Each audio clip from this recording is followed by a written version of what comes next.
ప్రధానమంత్రి నరేంద్ర మోడీతో 1-to-1గా భేటీ జరిపారు జనసేన అధినేత ఏపీ ఉప ముఖ్యమంత్రి పవన్ కళ్యాణ్.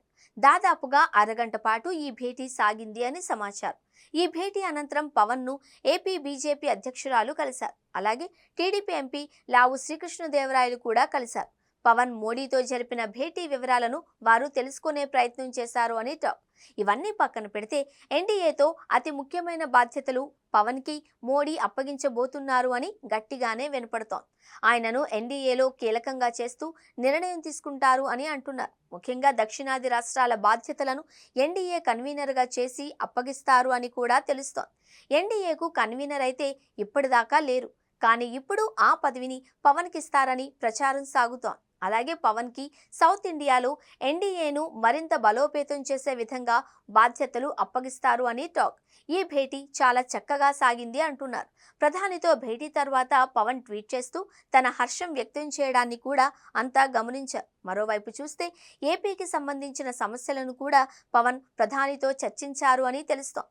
అలాగే జాతీయ స్థాయిలో అనేక అంశాలు కూడా ప్రస్తావనకు వచ్చి ఉంటాయి అని భావిస్తున్నారు.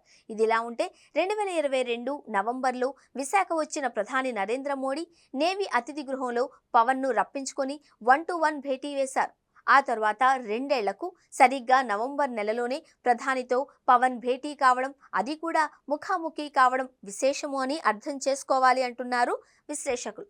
ఇక ఆనాడు జనసేన అధినేతగా మాత్రమే పవన్ ఉన్నారు. ఇప్పుడు ఏపీలో ఉప ముఖ్యమంత్రి హోదాలో ఉన్నారు. అంతేకాదు జాతీయ స్థాయిలో బీజేపీకి విస్తృతంగా ప్రచారం చేసి పెట్టి అఖండ విజయాన్ని సాధించి పెట్టిన నేపథ్యంలో సరికొత్త ఇమేజ్తో పవన్ మోడీని కలిశారు. పవన్ వంటి చరిష్మాటిక్ లీడర్ను రానున్న రోజుల్లో ఎన్డీఏను పటిష్టం చేసుకోవడానికి వినియోగించుకుంటేనే పవన్ ని కూడా రాజకీయంగా ముందుకు తీసుకొని వెళ్లేందుకు ఉభయ కుశలోపరిగా బీజేపీ పెద్దలు వ్యూహాన్ని రచించారు అని వినపడుతోంది.